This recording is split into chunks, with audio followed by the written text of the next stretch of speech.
So there's much to discuss. Let's get straight to our panel. Joining us from Bonn, Germany is Alvin. He's the Climate and Energy Policy Director of the China Programme at the Natural Resources Defence Council. Also with us from Bonn is Nuttall. He is the spokesperson for the United Nations Framework Convention on Climate Change. And from Berlin, we're joined by Craig Morris, who's a senior fellow at the Institute for Advanced Sustainability Studies. And from New Delhi, Arunabha Ghosh. He is the CEO of the Council of Energy, Environment and Water and the co-author of Energizing India. Everyone, welcome to the show. Nick, we're going to start with you in Bonn. Obviously, you're sort of overseeing this. A lot of countries there renewing their commitments for the Paris Agreement. Is that basically what the benchmark was here, to make sure there was no backsliding, except, of course, the elephant in the room, the United States, that's pledged to pull out? Well, not quite. I mean, they weren't here to actually ramp up their national climate action plans, but certainly I think we're looking at countries now going to the next stage of actually ramping up their national climate action plans. And I think what was exciting about Bonn was that we had many city leaders here, many business leaders here, many governments making announcements, from Germany with a ramping up of a new insurance initiative to look after affordable insurance for 400 million vulnerable people. Norway pledging very large amounts of money, with Unilever, the big multinational food and households company, for forest protection and small-scale farmers. I mean, it kind of goes on. So the momentum continues, but you're absolutely right. We now need to move to this higher level of ambition, which will get us on track to meet the goals and aims of the Paris Climate Change Agreement. But I think the launch pad was here in Bonn. The absence of the US input at the federal level, Nick, that must have been felt there in Bonn, let's be honest. No, I don't really think so. I mean, you know, it's actually a year ago now that Donald Trump became president of the United States. There was a bit of a shockwave in the last climate conference in Marrakesh. And then government said, no, we stand shoulder to shoulder with each other, and also the cities and the regions and the territories. And that momentum has gone on with the private sector and civil society since Marrakesh, right through the year, and continues through this conference. And I think you had a lot of states and cities here in Bonn from the United States and from other parts of the world, again pledging more and more ambition. So not at the moment, no, I don't think we're feeling some big blow from this. Interesting. Alvin, I want to bring you in because obviously China, one of the big emitters, also renewing its commitments under Paris and going forward. India, the European Union too, as well. So is this the case, as Nick said, is everyone's moving forward and China in a leadership role, question mark? Well, China is certainly 100%, 150% committed to implementing the Paris Agreement. They want to see this agreement from 2015 implemented as quickly as possible. Back at home, they are doing what they can to accelerate their transition from coal to cleaner energy. So the wind farms and solar farms are continuing to go up at the world's fastest pace.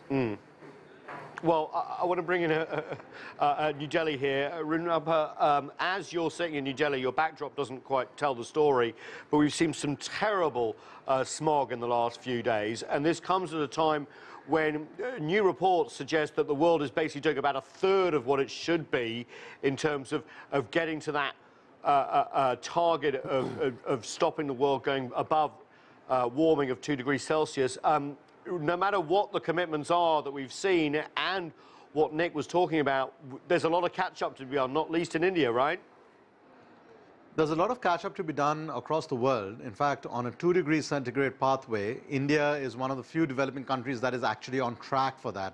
There's not a single developed country in the world that has commitments that are consistent with the 2 degree pathway. The smog in Delhi is awful, but it's not because of coal burning. It's because of weather conditions right now and crop stubble burning in the north of the country. And we've got to deal with that. It's a local air pollution problem. We've got to deal with it. We've got to deal with it with a strategic and determined focus. But in terms of climate commitments, I would argue that India is disproportionately a greater climate leader than many of the developed countries in the world right now. Okay. Craig Morris in Berlin, who's out in front here? Let's see if you can be the impartial judge here about who is really stepping up in terms of this Bonn process, because we had so many pledges at Paris. Where are countries succeeding and where are they failing, and where are the gaps that need to be filled? Well, that's kind of a tricky question there because I really don't want to rank the countries Sure. and compare them to each other. I think I would agree with Mr. Ghosh that basically the pledges are a good step in the right direction, but they are not enough.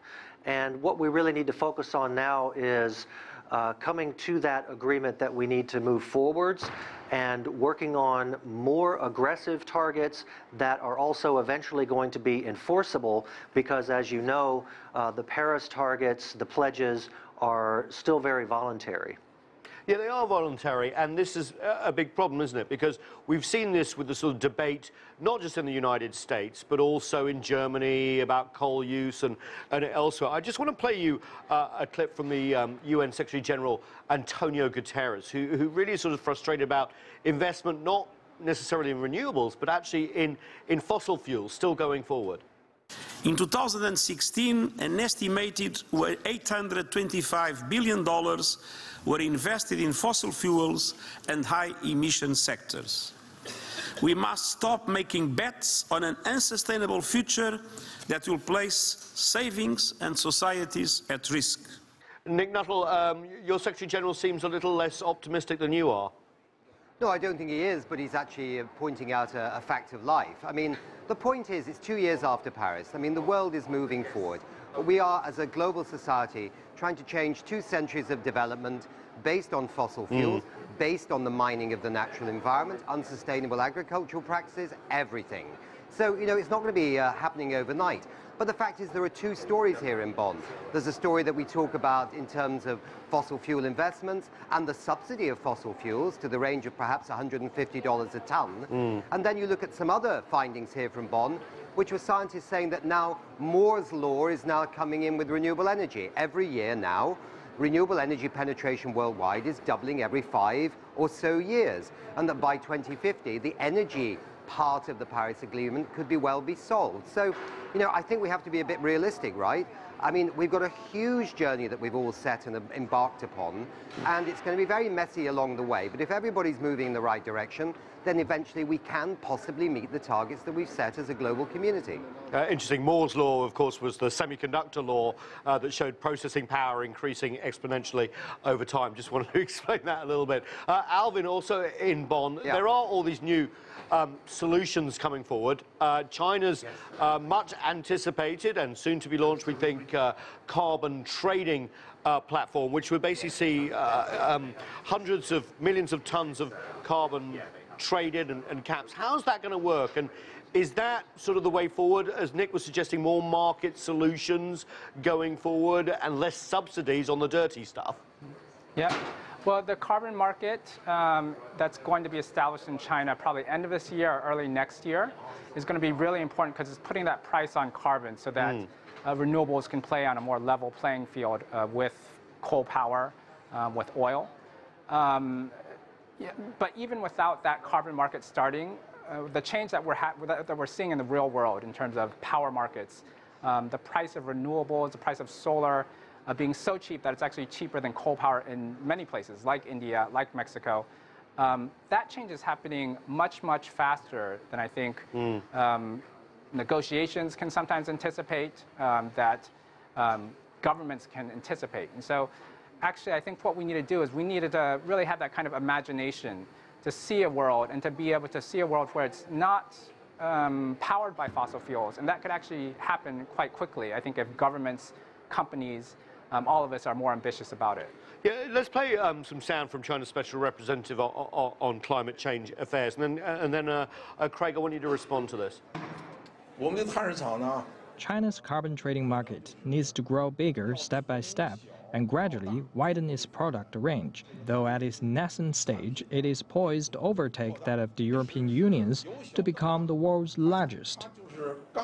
Is there a bit of competition here in terms of opening this market and creating market solutions, Craig, in terms of sustainability and moving forward with green solutions? Well, I mean, I would welcome competition between countries over green solutions. Exactly.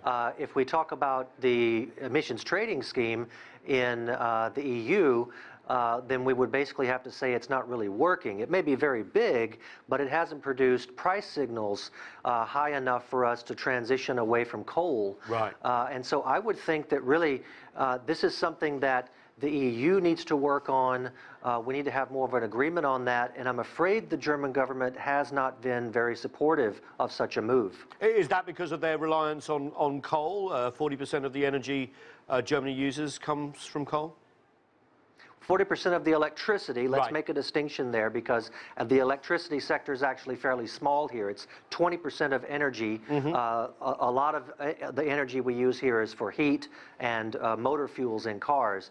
But you're right, in the power sector, it's still 40% coal, and that's because Germany has coal, and it's a very cheap source of electricity here, the brown coal. And so that's a challenge that we face, a bit like Canada, for instance, with its shale oil, which, as you remember, Prime Minister Trudeau stated in Houston that nobody finds a whole bunch of oil like this and then doesn't sell it.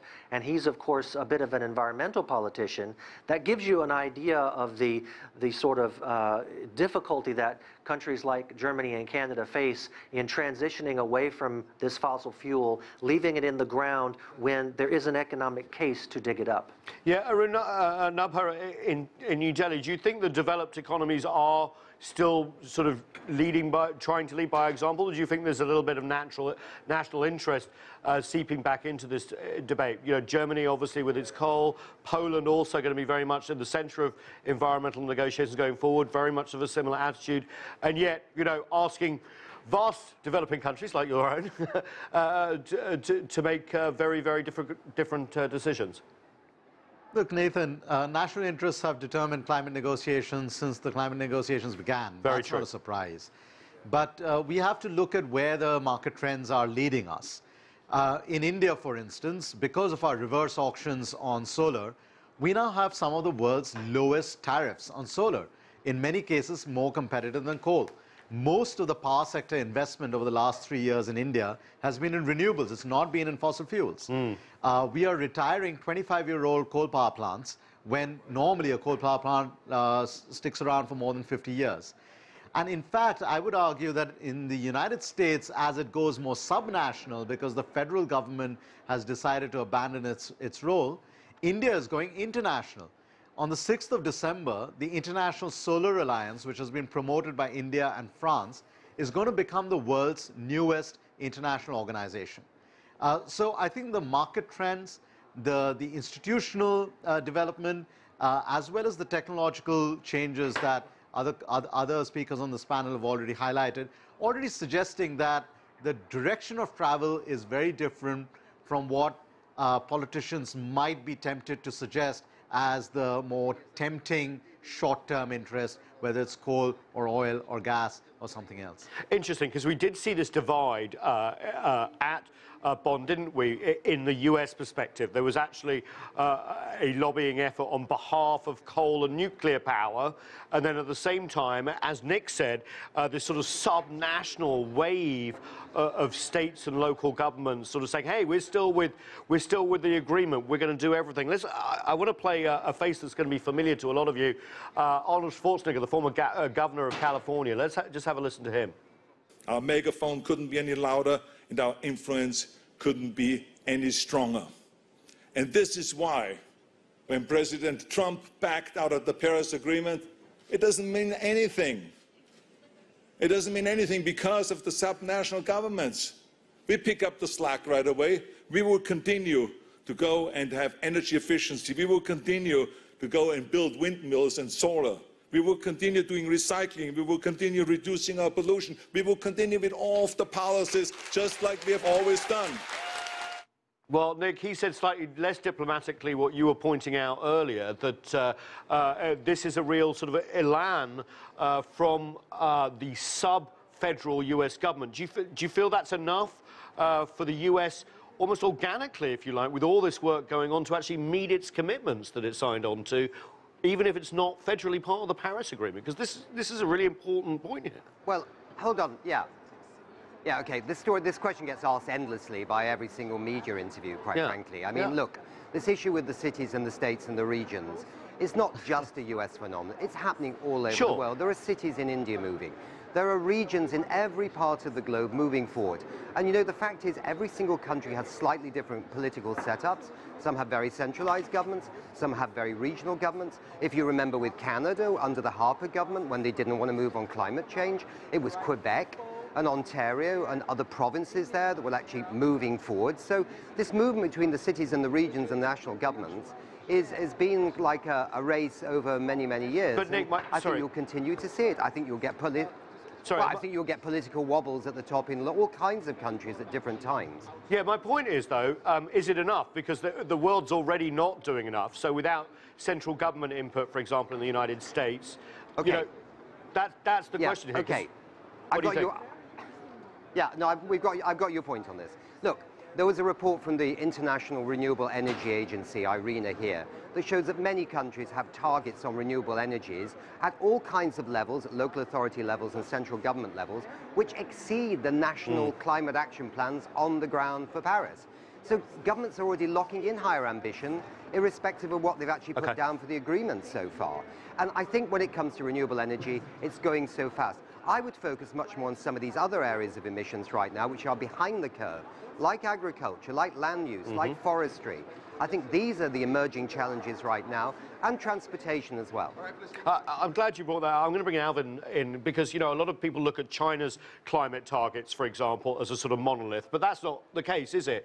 There are so many different initiatives. What are you seeing in China that's working right now, and where do you see where China has to catch up in certain areas and improve? Well, renewables is definitely a success story. There's certainly ways to improve it, reducing curtailment, having more distributed renewables closer to cities. But China has set a target to reduce its share of coal in total energy consumption to 58% or less by 2020. They're working to achieve that, and they're going to be reforming power sector rules to help that. They've also really been pushing electric vehicles. They just came out with a regulation to increase the production of electric vehicles.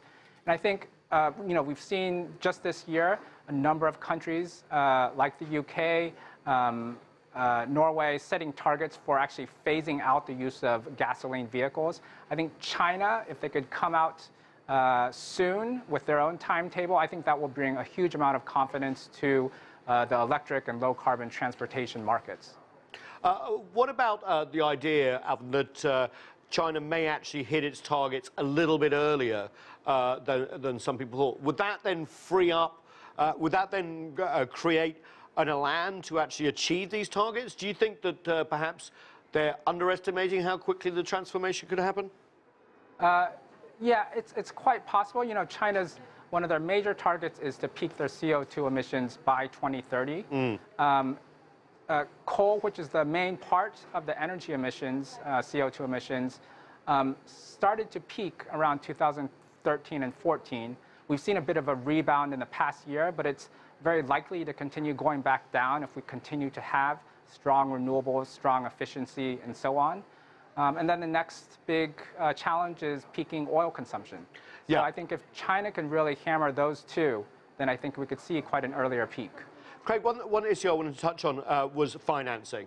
There was an ambitious financing deal, part of the Paris Agreement, where billions of dollars would be transferred to help mitigate the cost in developing countries, also countries paying for the actual process itself. Is that still on track in Berlin, or are we looking at a bit of backsliding there, considering countries have tight national budgets as well?